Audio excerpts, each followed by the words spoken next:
Usapang pre-qualification ni bank and pag-ibig financing, tara pag-usapan natin siya. Bali, may na-share nga po pala yung agent natin pagdating sa pag-pre-qualify niya sa ating buyer. Bali, ito yung conversation, basahin natin siya. Details. What if I told you I'm just a normal office worker, earning minimum wage? Would you no longer cater to my inquiry? Or would you still entertain my request? Sa part na to, sa pinakadulo ng kanyang reply, may expression na siya na TF. Obviously, hindi siya talent free. It's an expression na frustrated siya, na na-offend siya dun sa tanong ni agent.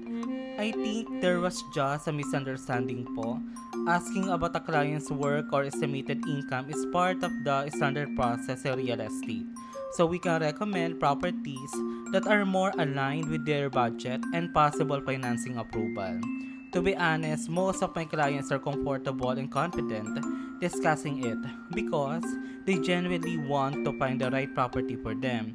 In fact, ikaw lang po ang naging sensitive sa question na iyon. Obviously, mainit yung takbo ng conversation nila. And pag-usapan natin yung part na dito kasi na-offend si buyer. Kumbaga parang yung point of view niya, pag nalaman mo ba na mababa yung sahod ko, hindi mo na i-entertain yung question ko.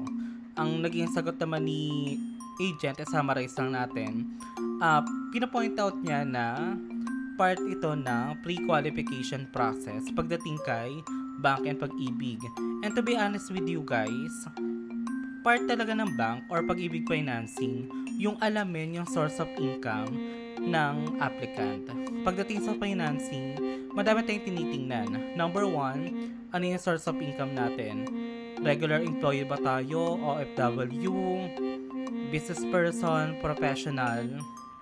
Next, tinitingnan natin yung gross monthly income. From gross monthly income, doon natin tinitingnan kung ito ba kinukuha na property natin, tutugma ba siya sa kakayanan nating magbayad. For example, kung ang sahod mo 20,000 per month, pero yung monthly amortization ng property umaabot ng 15,000.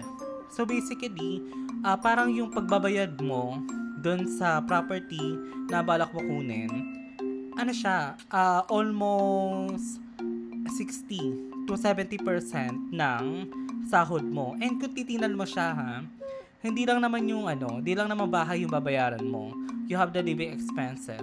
You have water, electricity bill, and at the same time, your food, your clothing, your shelter, kung nagrarenta man tayo. Lahat yun kinakonsider ni bank para i-approve kayo. And hindi lang naman to applicable kay bank, applicable din naman siya kay pag-ibig. Aside doon sa mga pre-qualification na yung source of income, magkano yung kita mo, tinitingnan din natin yung credit standing mo. As long as wala kang problema pagdating sa credit cards, wala tayong hatak, on time tayo magbayad sa ating mga loan, wala tayong magiging problem. Kaya dito sa part na to, naiintindihan ko si buyer na yung frustration niya na bakit mo tinitanong yung sahod ko? Parang sa kanya nakaka-offend yung part na yon.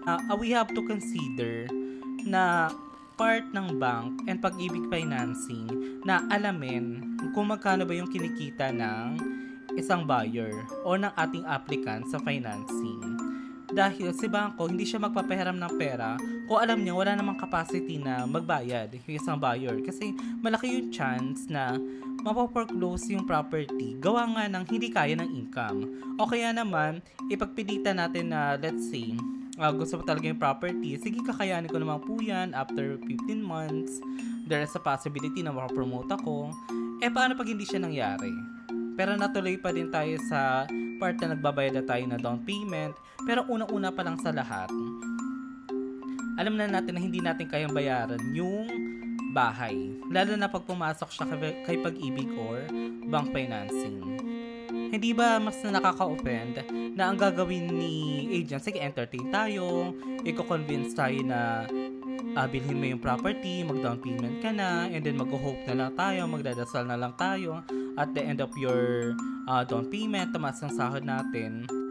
And take note, sa lahat ng pagbebenta ng house and lot, tinitingnan talaga natin yung financial capacity ng buyer.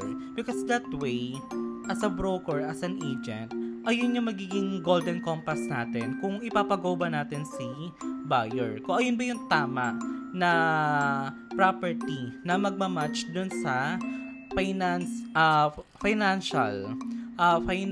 capability ng buyer kayo. So kailangan natin consider yung mga bagay na yon na as a broker, we need to protect you na hindi namin kayo pipilitin na kumuha ng property pag alam namin na hindi tayo papasa kay bank. To summarize, I think dapat hindi natin i-interpret na negative yung pagtanong ng isang broker agent pagdating sa kung magkano ba yung gross monthly income natin. Dahil ayun lang din naman yung mandate ni bank or ni pag-ibig.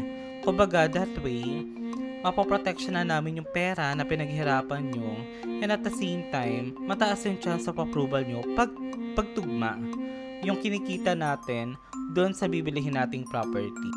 Maraming salamat sa pakikinig and I hope naliwanagan kayo bakit namin palagi tinatanong yung ating source of income gross monthly dahil ayun yung nakakatulong sa amin as a broker agent na ma-qualify kayo dun sa mga binibenta nating property. If you have questions, any comments pagdating sa pre-qualification, open ang ating comment section and let me know kung may mga gusto tayong i-clarify.